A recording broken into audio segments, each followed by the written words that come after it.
They are creatures of the night, those who feed upon the living, drinking their blood or life essence. They are beautiful creatures, tortured by their hunger. The modern image of the vampire is that of a charismatic person, one who has a tortured existence and craves nothing but love and the feeling of the sun on their skin. However, the idea of the vampire has shifted greatly with every generation. They have been demons, monsters, plague victims, and lovelorn teenagers. Like many things in our society, it is our consumption of multimedia that alters our perception of creatures that are as old as human history.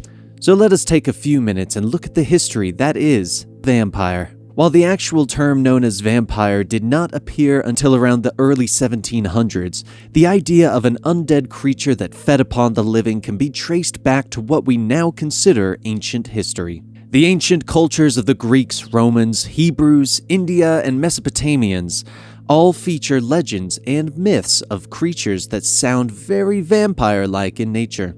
These creatures were usually considered demons or evil spirits though, such as the Hindu Vitala or the Greek Lamia. Lilith, which is believed to be the first wife of Adam and eventually the first succubus, also shares some of the traits with vampire lore. Yet we still haven't reached the modern vampire. Eastern European cultures during the 12th century speak of the idea of the revenants, spirits of the dead who would return, animating corpses and killing the living. Those returning would be evil, and the spirits of those who had committed suicide, witches, or even someone who had made a pact with a demon. Most of the ideas for the modern vampire, at least as we think of them in the Western culture, originated in the 17th century Eastern Europe. Many cultures of this time period believed in a version of the vampire. The Albanian legends spoke of the Striga, a vampiric witch who drank the blood of infants. The Greeks had the Vrykolakas, which was created when a person lived a life in sacrilege to God. The risen revenant would then travel through the village, knocking on doors to see who it would kill. Although the drinking of blood is sometimes used in the legends of the Vrykolakas, usually they would kill their victims by sitting on their chest while they slept.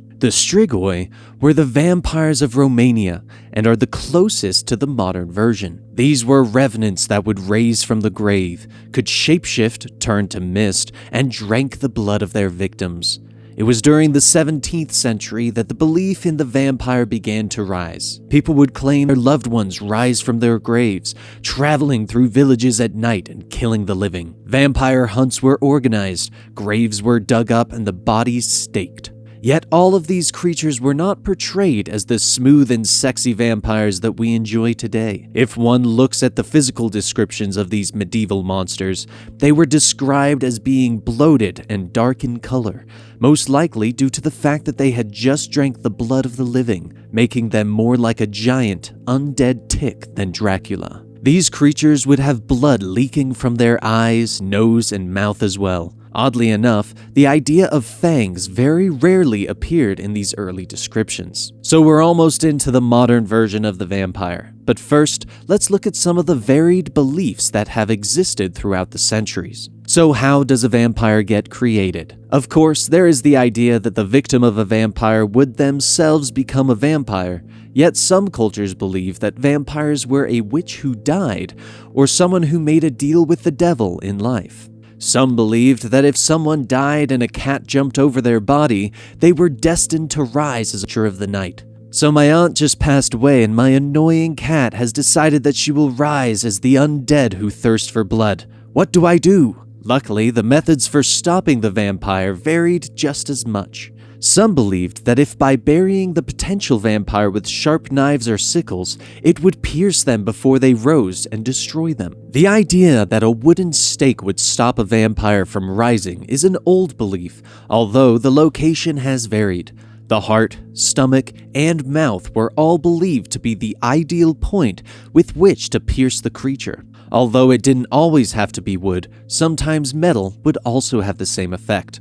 Another ideal way was to decapitate the corpse before it was buried, and either bury the head separately or bury it between the feet or butt. So where do our modern idea of the vampire actually come from? Most people point to Bram Stoker's Dracula, which was published in 1897. However, this isn't entirely true. While Dracula popularized the sophisticated vampire, it was introduced in 1819 in The Vampire by John Polidori. The story Camilla, which was published in 1872, also depicted a similar version of the vampire. Of course, no one can argue the success of Dracula and the fact that it practically turned vampires into their own genre. This novel depicted the vampire as a charismatic villain, one who sought out the eternal love of the fair Mina. It is from this novel that we get the idea of sunlight being the creature's weakness, the stake through the heart, and decapitation. Dracula can shapeshift, turn into mist, and cloud people's mind with his stare. These facets of the character have all seeped into general knowledge of modern vampires. Of course, depending on the medium, there are some slight variations to the formula.